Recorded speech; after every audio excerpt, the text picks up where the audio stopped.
Welcome to session 2 part 1 linear regression.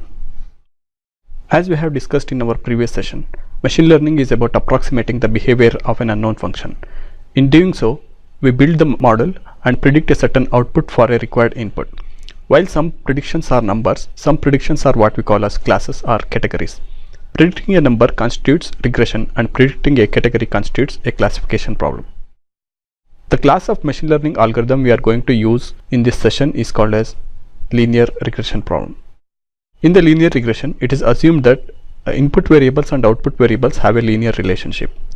Let's try to see what the word linear means.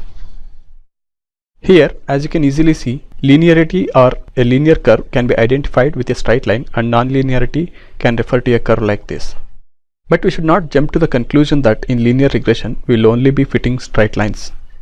We can also fit curves like the ones we are seeing. The word linear here has a broader meaning. When we say linear relationship, it means the coefficients of regression model are linear. A typical machine learning exercise would involve modeling and prediction. Modeling is basically building an approximation for a real-world phenomena. Once we have built the model, we will do the prediction, and that is to predict the output values for new input values. Linear regression concept. Let us try to understand simple linear regression model. Here we have only one independent variable, that is x, and one dependent variable, that is y. As the relationship is linear, we can express the relationship between x and y like this: y equals a0 plus a1x plus e. Here a0 and a1 are parameters of linear model, and e represents the error term.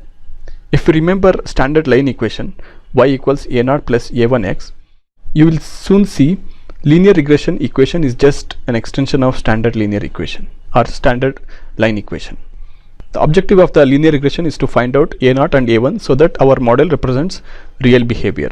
It is very important to observe and understand that even with the best algorithms, we will not usually be able to accurately predict the behavior of the function, because there will always be some residuals or errors that for which we cannot account for. These terms are called error terms. Now, if there are more than one independent variable, we'll build a model like this and call this as multiple linear regression. That is, y equals a0 plus a1 x1 plus a2 x2 plus a3 x3 up to a number of terms, and we will have error term. General machine learning process, which can also be applied for linear regression. In machine learning practice, there are some general steps that are involved. While we cannot say that these steps will be used in every scenario, what we discuss here will be generally applicable, and we can even say the classification problems also follow somewhat similar path. The first and most important part of any machine learning activity is data. If there is no data, there is no machine learning. It is very important to remember this. There are different sources from which we will obtain the data. Some data is automatically generated as transaction data, like when a sales happen in an e-commerce website. Some data is manually entered, like for example in a customer survey. Some data is machine generated, where there is no human in the process. Once the proper data is identified, this data is loaded into computer memory for building a prediction model. A very popular format of the data is CSV files, which works across different platforms. CSV means comma separated values. Once data is loaded, we usually do preliminary data exploratory analysis. Many a times this stage will give us important clues on kinds of machine learning tools that we should be using. It will also give us a better understanding of the problem that we are trying to solve. Once we have done the exploratory analysis, we will split the data into training and test data. This is very important to see if the model we have created is working fine. The model is built using training data, and we cross-verify the model with the test data. This is called cross-validation. The next step is to start with a tentative set of predictor variables. Phenomena can have more than one independent variable, or what we call as features. And we may not be knowing beforehand which features to use and which features to discard. This feature set selection can be an elaborate process in itself if the number of features is large. Once we have selected the tentative feature sets, we'll use the training data to build the model. We'll fine-tune the parameters and see if the model is working properly on the training data. If works, it's good. Else, we'll have to refine and go back to feature selection process. Once we have our model working on training data, we'll check the model on test data. and see if our model correctly predicts the test data. If not, we will fine tune the feature sets and parameters of our model and until we obtain satisfactory levels of accuracy. We can then use the model for prediction on the new data. Now let us start with a basic example. Here the problem is to build a linear regression model of price and sales of a product and predict the sales using the model.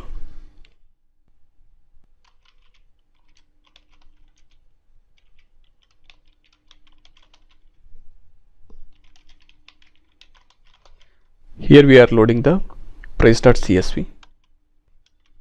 Okay, so price data variable is loaded.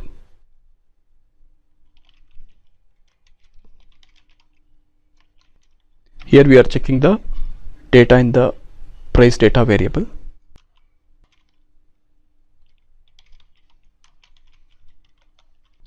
Let us remove this unnecessary column.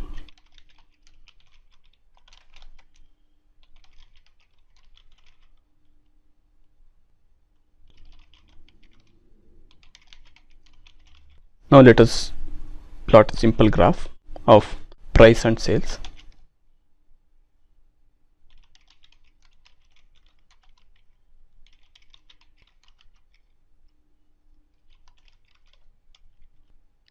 As you can easily see, the x-axis represents price and the y-axis represents sales. As the price increases, the sales volume decreases. Let us just create two variables, price and sales, from the data frame.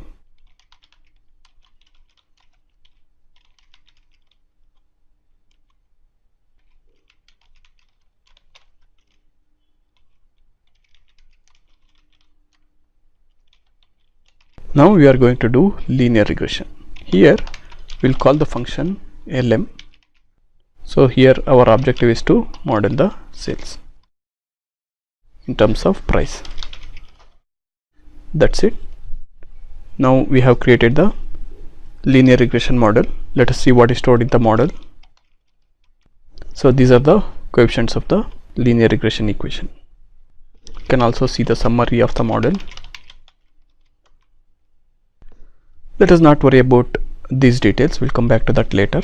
Let us just try to predict some new values.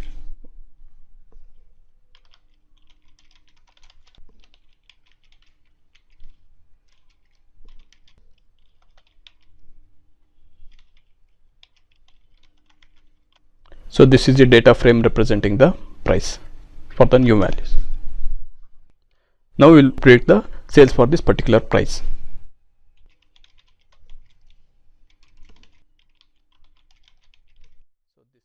Now we will move to the next example. Here we will do another simple example, but instead of having just one variable, we will have two variables, that is two independent variables, and this will be an example of multiple linear regression. This program is an extension of the previous example, and here we are trying to see the relationship between the features of the phone, price and sales. Let's start with the loading of the data.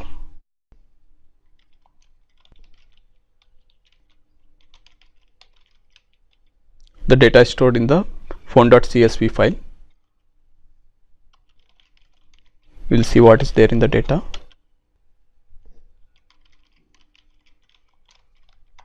Again, we will remove the unnecessary column X.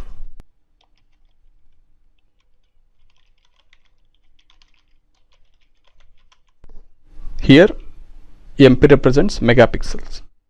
Now here we can rearrange the order of the columns. We'll do that.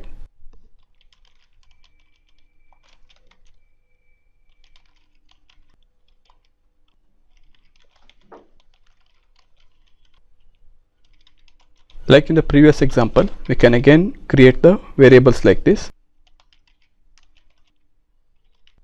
or we can use attach function.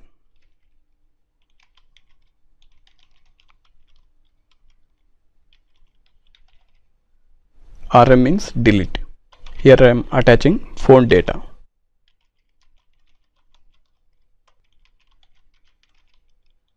This is a previous variable. I am removing this.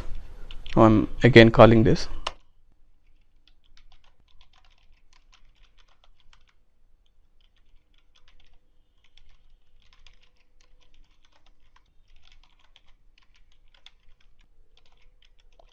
I'm just checking the values in these variables.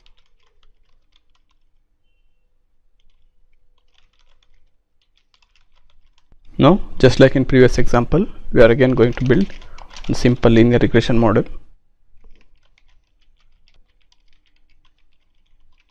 Now we have the model. We'll see. So now we can see the coefficients of the linear regression equation or linear regression model. Let's check the summary.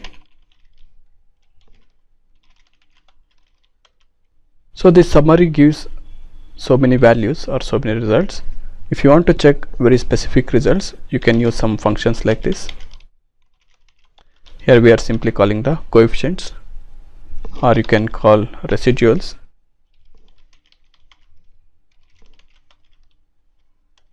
Okay. So now we'll come back to the specific results later, but I hope you have understood how to do simple linear regression model. How to analyze the results? It's important to have a strategy to analyze the results.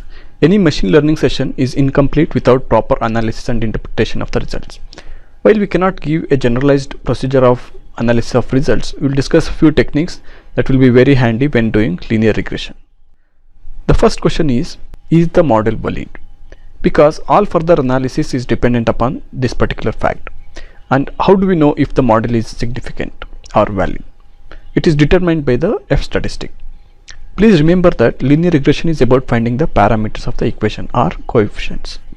If the model is not significant, then all coefficients of the model will be 0 and there is no point in continuing with the model. How do we know that? It is determined by the p-value. If p for the F statistic is greater than 0.05, the model is insignificant. If it is less than 0.05, the model is significant. If we see that the model is significant, we then have to check the quality of the model. This is given by the R-squared value. If R-squared is closer to 1, the model quality is good. If it is closer to 0, the model quality is bad. Once we have checked the model quality, we will then have to check the individual parameters or coefficients. The estimates refer to coefficients or parameters. As linear regression is statistical process, we will have to see p-values associated with the coefficients to see if the particular coefficient is significant or not. If p-value is greater than 0.05, the value is insignificant and we can safely integrate the coefficient in the model.